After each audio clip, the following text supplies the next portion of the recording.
thank you very much. I really feel it's an honor to be in front of you today. I see a lot of familiar faces, and I have a lot of respect for the talent in the chairs. My aspiration in giving this presentation is to give you one or two things that you'll think that has value moving forward.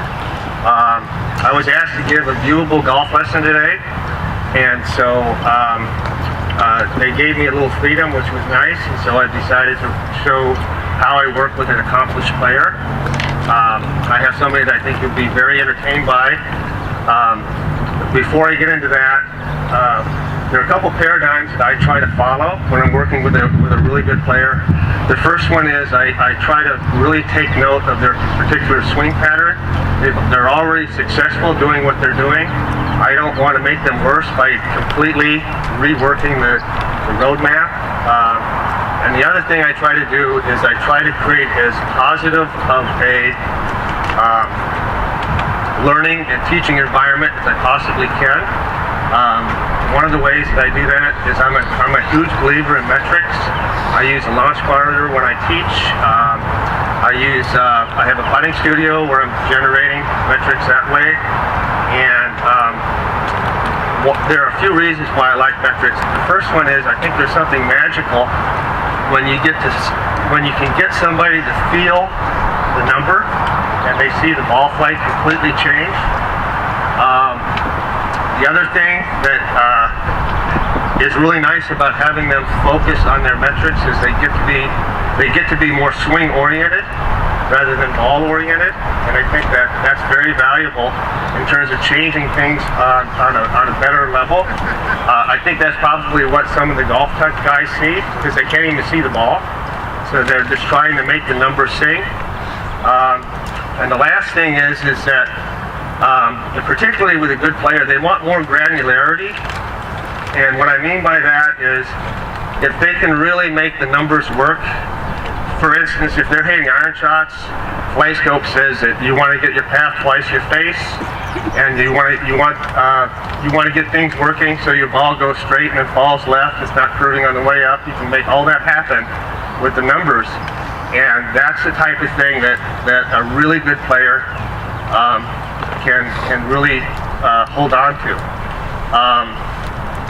Another really nice thing about metrics is if you can get them somehow to come in when they're really playing well, you can start writing down some of these metrics, and when they get going bad, and you can take their metrics when they're playing poorly, and you can say, hey, look, this is what you're doing when you're playing well, this is what you're doing when you're not playing well, let's get into that, okay? So, I have a treat for you. I met this gentleman in the Wounded Warrior program. He's a great young man. He is a zero handicap. He hits the ball farther than anybody in this crowd. I'm positive because his last long drive competition he hit 415. So he's going to be a lot of fun for you to watch. And his name is Jake Taylor. So come on up, Jake. He's my favorite Marine right here. So go ahead, hit a couple shots, Jake. We're going to go, I have the launch monitor aimed at the middle white pole.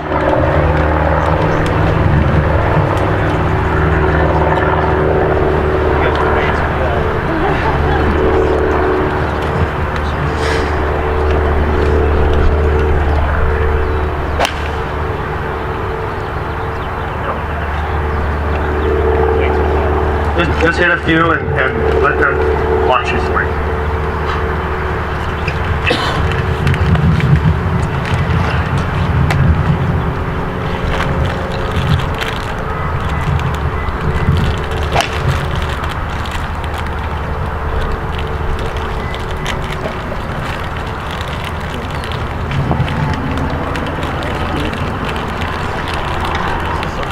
I want everybody to remember that shot because I'm going to refer to it.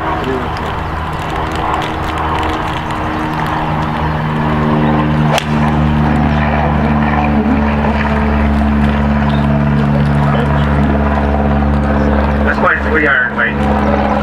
That's a 6-iron.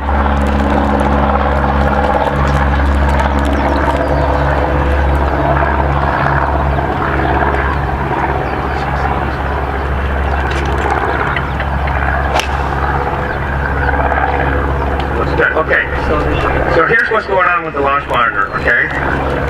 His dynamic loft with a 6 iron is 15 degrees, which is like unbelievable, okay? Basically, what the shot that I referenced, the one that really went to the left, his path was 3 degrees right. Okay, so there's nothing wrong with 3 degrees right. It's just you want to hit a draw. If he's hitting an iron, he wants to be 1.5 left of his path, 1.5 right of his target, and he would have been really good. It would have been a great result had he hit the ball in the center of the club face. Okay, this is the second time I've seen Jake. The first time I saw Jake, his swing, he took it out, dropped it in, swung it right, and then really rolled it, and he had the club on his left arm playing too long, and it had a lot of rotation in his club shaft through impact. He has really gotten a lot better at that. Basically, what I'm seeing with him today is his angle of attack is a little different with each one. And the problem with, well, let me back up. The first thing is the big variable when you look on this is the club face. It's all over the map. It's going anywhere from 4 degrees right to 5 degrees left. Okay, and that's why he's getting all this variability in his ball flight. And so one of the things that's causing that is his angle of attack is not consistent. One time he hits up on it, one time he hits down on it, and that's affecting both his face and his path, particularly his face. As he's hitting up on the ball, the club's over closing. So what we need to do is get him trapping the ball. What's also happening is his left heel's off the ground at impact. And so for a guy like him that's trying to hit an iron shot, he can probably get away with that with a driver, but with trying to hit the iron, it's really hard to trap it that way. So what we're going to do is I'm going to have him feel, we're going to do some half swing drills to start with to try to make that more solid. Through impact, I'm going to ask him to rotate his hip and feel as though his weight is moving right into his left heel as he straightens his knee so that he can get a little bit less slide. He's sliding past the ball to try to take a divot. You can't quite see it from here, but he's got a little pelvis sway. And then what we're going to do is this. Go ahead and address it, please. We're going to start with short swings. When you swing through, I want you to finish with the club parallel to the ground. Let's get the butt end of the club as far outside your left foot as possible. Okay? Turn into your left heel, and let's see you do that, and hit some shots. And hold your finish, please. Okay, let's try it again. That's okay. These are 5 motor skills that I think are going to be important for you to have.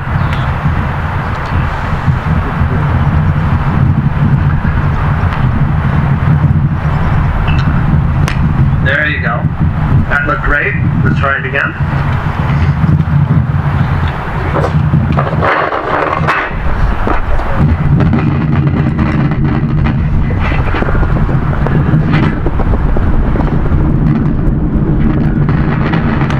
There you go.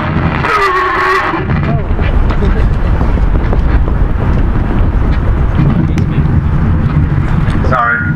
That wasn't me. I actually like that shot. Somebody. That one you hit up on. So the more you hit up on it, the more it's going left. Okay?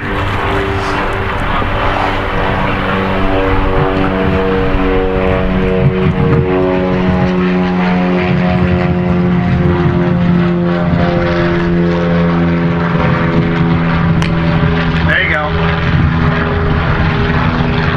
Okay, let's do one more of those. I think that they've got the idea on that. Let's not sneak it back. That's cheating. Put the ball in the normal spot. There you go. Good. Okay, so basically, he has his choice if he wants to, depending on how he wants to hit the shot. Let's say he's 2 to 3 degrees right with his path. He's got a choice. If he wants to hit a straighter shot, he needs to get his path more left and his face more open. If he wants to hit a shot that is, what I mean by more open means at the target, okay? If he wants to hit a draw, then he needs to stay with his path and get his path open in relation to the target. ball's going to start pretty much with the face is aimed. It's going to curve away from the path. So that's when this is a good time for me to talk to him and say, okay, what's your preference? Okay, so let's get this. Did you want to stay with the dual draw? It's probably a little easier that we don't have to change your path. That we're only changing one thing instead of two. Let's do that, and then if we want to, we'll fade it. You're going to be a master of the ball flight laws very shortly. You're going to do anything you need to do. Okay, so let's go ahead and address it. So now what we're going to do is we're going to still strike down.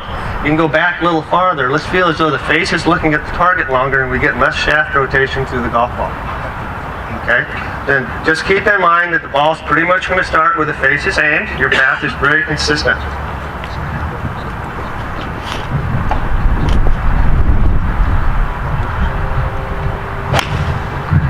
Okay, let's get it more right than that. Let's see what the path was there. The path was only 1.1 right. So you might look at that ball flight and say, he went over the top. But he didn't.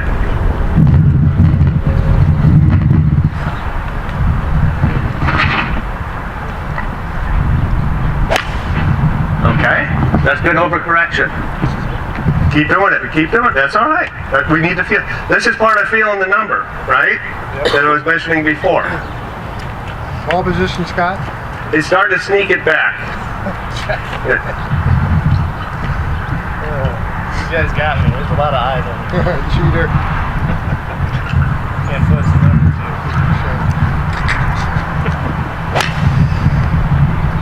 Better. Try. That's a little too much. That's great. Let's get a little bit more left than that. Scott, yeah. Might you use powder for gear effect? Powder the face? We could do that. And the best thing about this is, it smells good.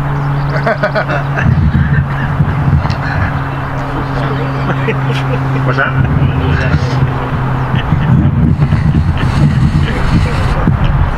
Oh, there's smell back there. You guys got a mouthful. He didn't have gray hair before this.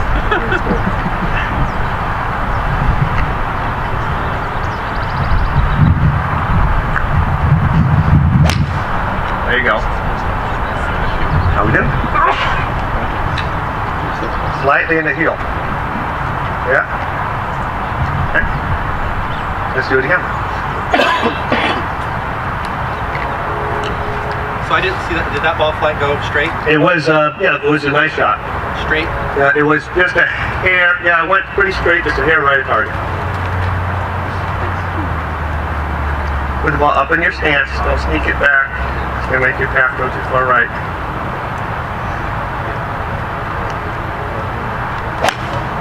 That's one where that had too much tilt. What happened there was you got up on your toe and tilted back with your spine. That's the long drive influence, I think. This one I gotta go find. Well, that's okay. For a long drive guy, you're a hell of a player, right? Most of the guys have a hard time hitting the ball off the ground. Yeah, They've got excessive tilt, right side bend to impact. Jamie plays for these guys. You can't solve that.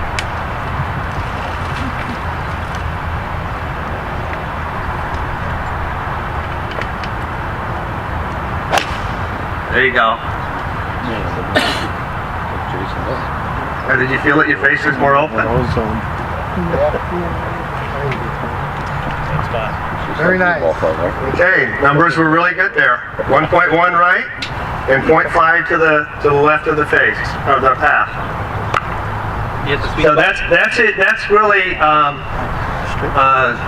the advantage of using metrics.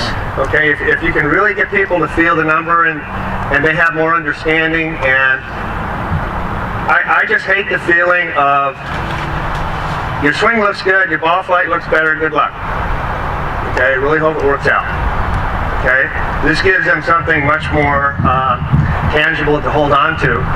And one thing I forgot to mention, I don't know how many of you have seen my Swing 3D system. I started using it myself, and it's absolutely fantastic. If you go to myswing.com, you get the sensor, you put the sensors on the student. There are no cameras. If you've ever done to a club fitting where they have 9 cameras. You can do the same thing they do, generate all kinds of graphs and kinematics sequence graphs, and you can measure left arm adduction. You can measure a lot of things that you have no chance of measuring on 2D. And I've gotten some really, really good results from already using it. So you're cured. That's it. Okay. Does anybody have any questions about that? I've left a lot of time for questions. We can hit some more. We can hit some. You know what you need to do? Hit that driver. Let's see that. Everybody wants the head cover off that driver. Okay. Let's get Excalibur. He's already got it? Okay. Oh, he's way ahead of me. That's typically all these guys. Yes. You said it was about about 16 degrees. 15, yeah. 15 and that. What would a normal dynamic block be? Well, for a 6-iron, if the 6-iron is 32, I would be really happy if the student had 28. That would be fantastic. I mean, this guy is creating tons more torque than the normal guy. I mean, obviously, that's why he hits it so far. Well, among other things, right? So, basically, he needs to learn how to swing down because he's a long drive guy. He swings up. So That way you're keeping kind of 1.6 out. yeah, I think. On an iron? I think that's great. A lot of people would kill for it. I think for 1.6. But in an iron, and it's shafting because it's got such dynamic loft there. Is that one of the reasons why it has so much dynamic loft? Because it plays so much up. Well, he doesn't play too far up. No, I mean, he has a tendency because the driver he's got used to that. You know, he's a little bit Hitting up. shallower on his iron than most. I mean, obviously he likes to hit up on his iron sometimes. Right. He definitely does. So what do you think is all his thinking? Why is his body reacting the way it has been for so many years? You think, how long have you been playing? 22 years. Yeah, 20 years. So obviously, dynamic loft, he doesn't have much dynamic loft, which is good, which is impressive. You think when he was younger, is it, just like a strong grip can cause the path to come in, like even his left shots and stuff like that. So do you think, I'm referring to basically these, sometimes in an iron there's people that are, if they're more down, it's usually more down left, right, on the machine. It's easier to be more down. I'm just trying to figure out why his numbers the way he is. How do you develop into that? Where he came from?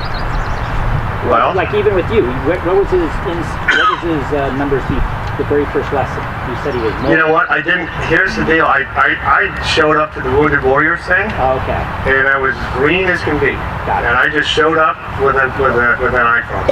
Got it. Okay, so, and then I think I mentioned he took it. I mentioned that. He took it out, loop, over. Got it. I mean, he could have been this victim of the old ball fight loss, where he felt like the path was controlled. He said a couple times he was over the top left, but he's not. Not over the top. They He kept wasn't saying that. He wasn't Correct. left with any path, even though his ball was going He left. said that though each time, right? After you hit it, you go, I pulled that. Yeah. And it's not in your path. It's not the path. It's the stopping of my ability to carry the swing through. And I'm glad you noticed it, but it's actually from a torn labrum right here. So this hip actually sticks out, and I can't. Once it's here, it's stopping. So it's not going any further. And what that causes is me to be abrupt in that flip. It used to be a lot better. I used to be a little bit faster. So. You can't take your foot in your setup and just make it 90 degrees. I actually, when I do long drive, I do open it up. But even more, so you can really go way. Yeah.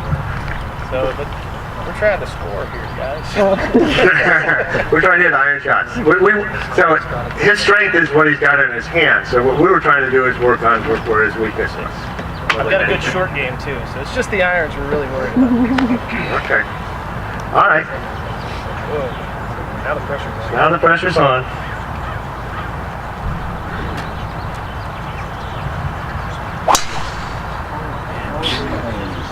Let's see. Well, you see. So the first time I saw Jake, we were at Camp Pendleton, and those range balls are not high quality range balls. And if you're familiar, they have a huge fence. The ball was going up over the fence at the end of the range.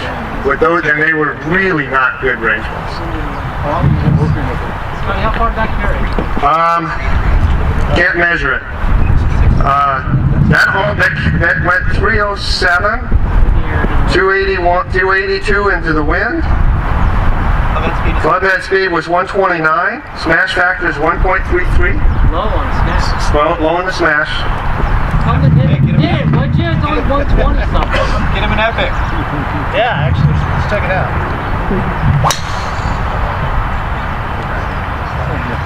That's one where the club face was shot in impact. So it's very similar to the iron.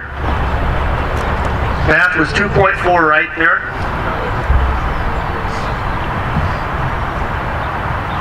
We're gonna open it up, what she said.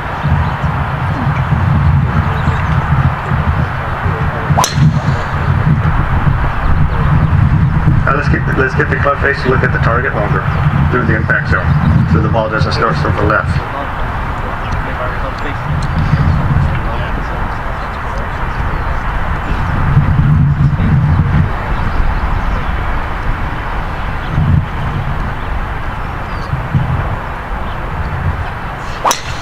There you go. That was closer. I told you he hits it farther than everybody else. Gonna need a bigger range. Let me go up there and show him. I'm ready. Step aside. Thanks for your service for our country. Thank you. Oh, This is nothing. this is like Disneyland to me, guys. Oh, this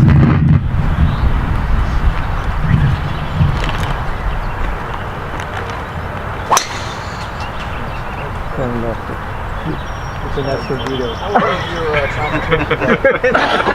full 48. Escondido? Vista, isn't it Vista? That's on Highway 15. 5 south? Almost facing the black. Competition drive was 17 This is all they do in the desert. Machine gun. I can't believe the name Marine said no. trying to drop that. You know what they all say. I know, that's why Scott.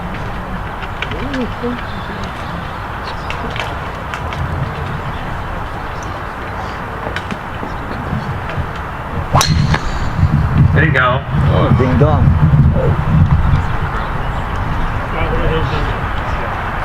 Do you see how easy that is? Piece of cake. Okay, dynamic loft is 8.4. Height is 124. Carrying 275. So he's into the wind. Smash factor is 1.39. We might spray the face on that. Angle of attack is a little different on his angle of attack. That was 1.1 up. Sometimes he's a tiny bit down, and sometimes he's 3 degrees up. Just put a long grass one. Yeah. Good.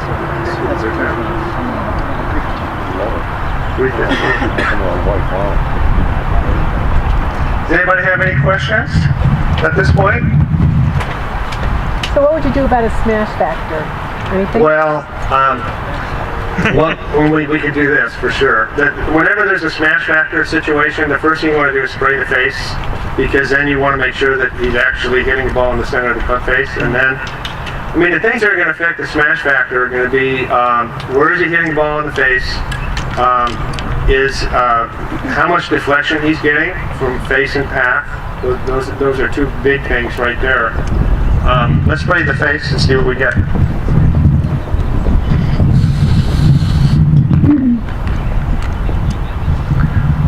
It's like a reverse article.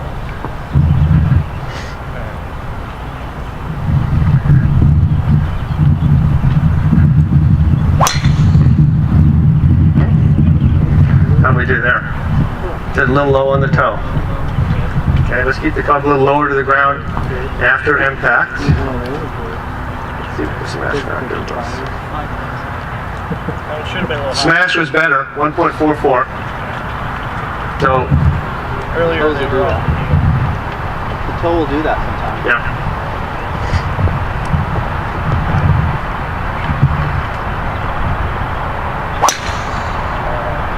Okay, let's release the club without all the shaft rotation. Let's see much rotation now. Okay? What was that smash? I thought that was Okay. 1.42.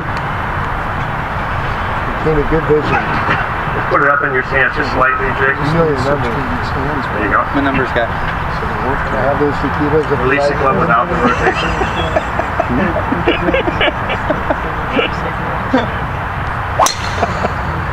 Even more. It's the right idea, though. I got him set up on the face and let her go. That's just like looking for face. There you go. Seems like he wants to release it. The path was actually too far right that time. What's the face in the path? The face was actually better than I thought. It was 2 degrees right. The path was too far right there. Scott, having the benefit of standing right here, this view, I noticed that his ball position is fairly middle-ish. Yeah, he sneaks it back. It needs to be more Nice. open. It's a 43-inch driver. He's not used to it, I guess. Yeah, this is fun.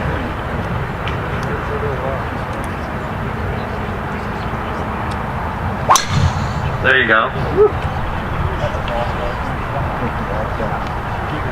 Yeah, the shaft is a little soft. It's kind of, the shaft is spinny.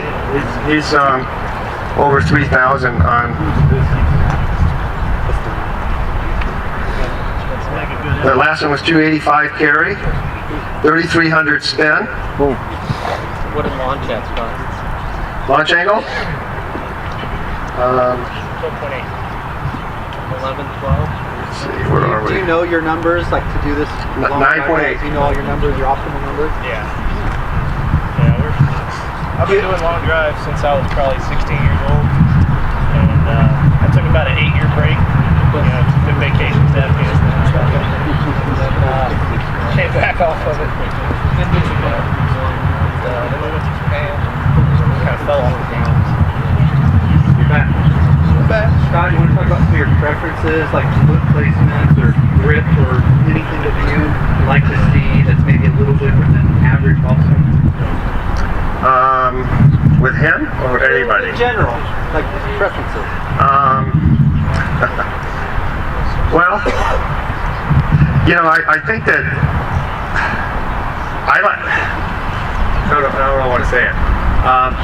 Everybody is so different in how what they bring to the table in terms of how much they can turn, how agile they are, how old they are.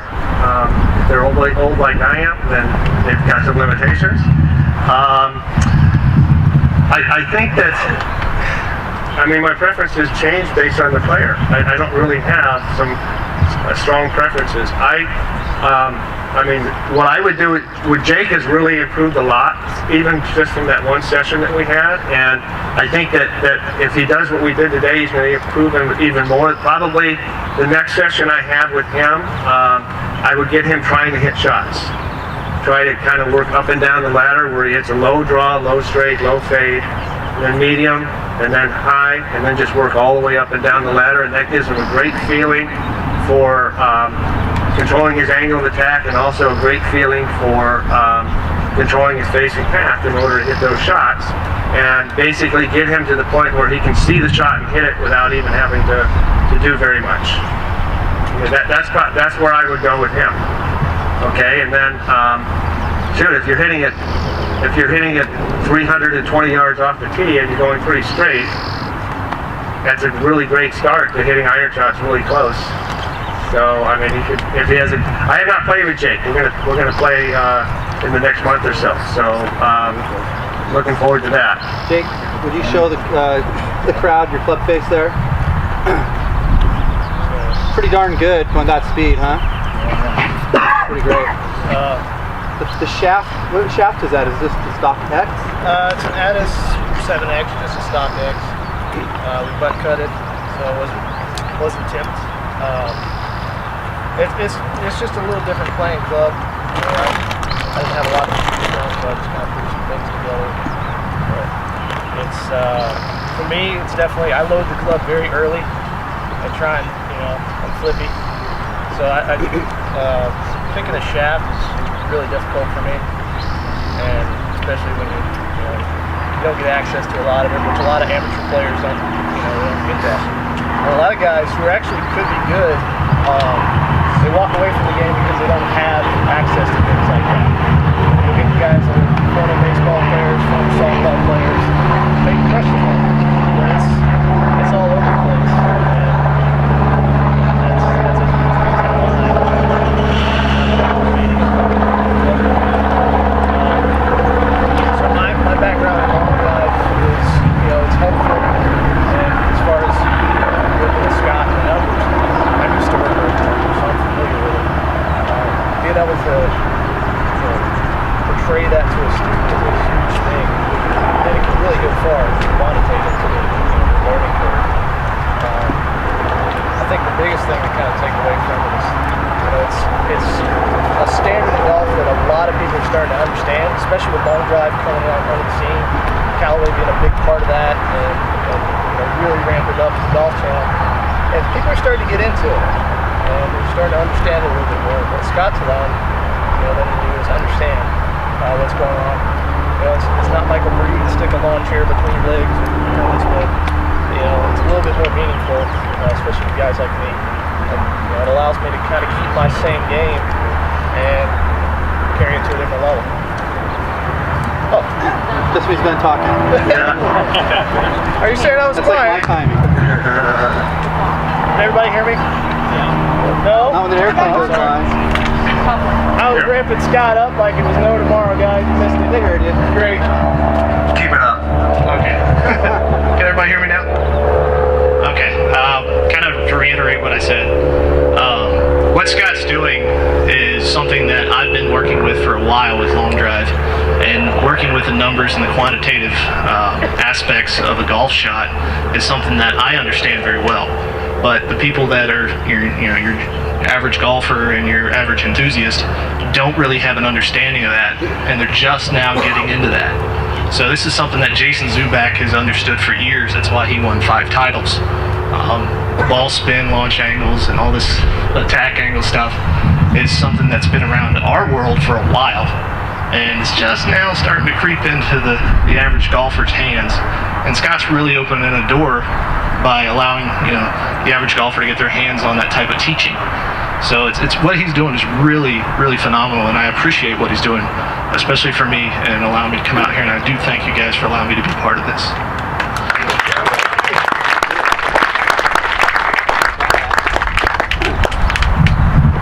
Dan, what about, might you work with wedges or something? I know you're kind of a short game. Okay, here we go. Let's get out of the 56.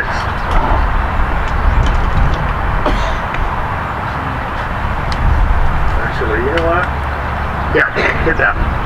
5 minutes of wedge. Okay. You want to see a long driver's kryptonite? Check.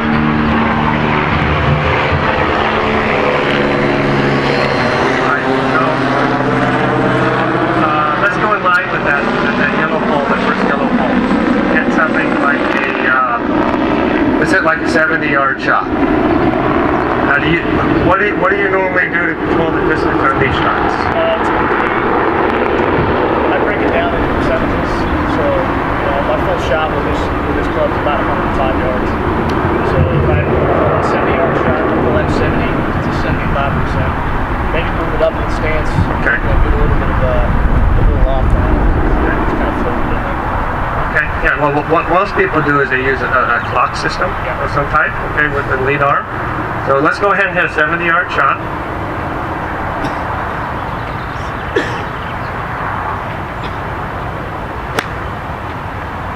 Okay. All right. So let's do this to start with. Let's go ahead and set up 60-40 left. Let's make sure your sternum is ahead of the ball at address.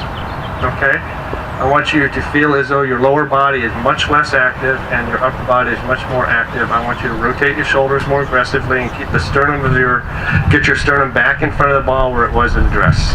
Okay?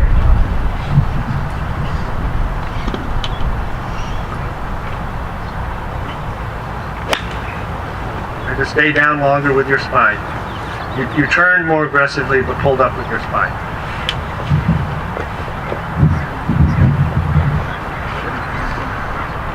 I didn't tee it up. That's what happened.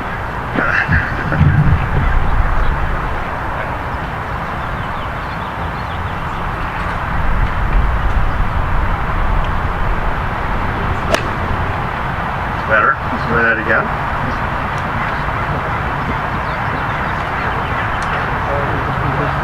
The yellow pole. I forgot you've got the target.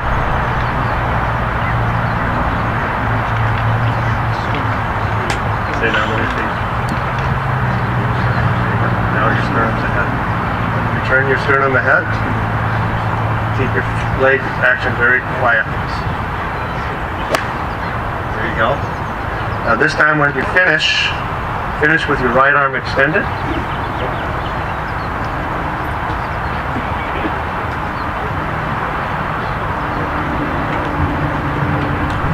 Scott? That's getting a little too far back in your stance. Just put it just back of center. You ever skip a tournament in the section or the chapter? Yes. 19 what? There. Okay, right arm extended. Let's try to hold the ball in the face a little longer and keep your right arm extended on your finish, especially on a partial shot. Sternum forward through impact.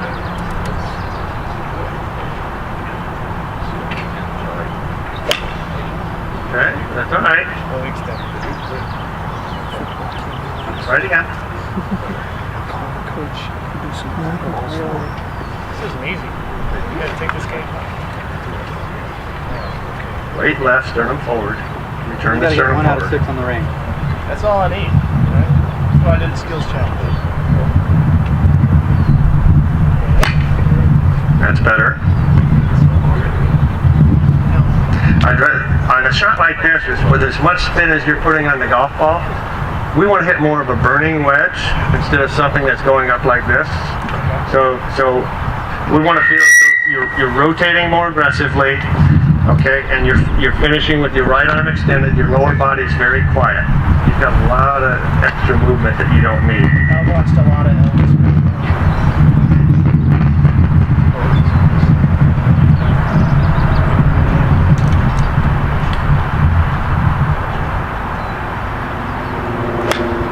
That's better. If anyone's got any questions, go ahead and start asking Scott. We're going to get on the bus by 3:30, which is 15 minutes from now. We also have a gift bag in the back. Everyone make sure you get a gift bag before you go. Questions for Scott? Any questions? Yes. The most common flaw that people thought that people struggle with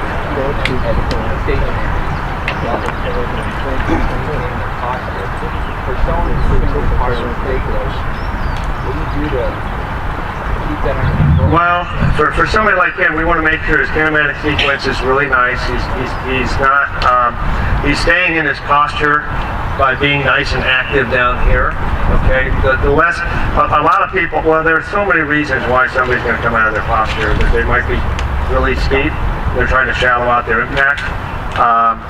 They could be bottoming out way before the ball, even though if they're on a decent path and plane, and they're trying to shallow their impact that way. So we want to make sure that the swing on a decent path and plane, the bottom of the swing's forward, and then I'll start really working on the posture.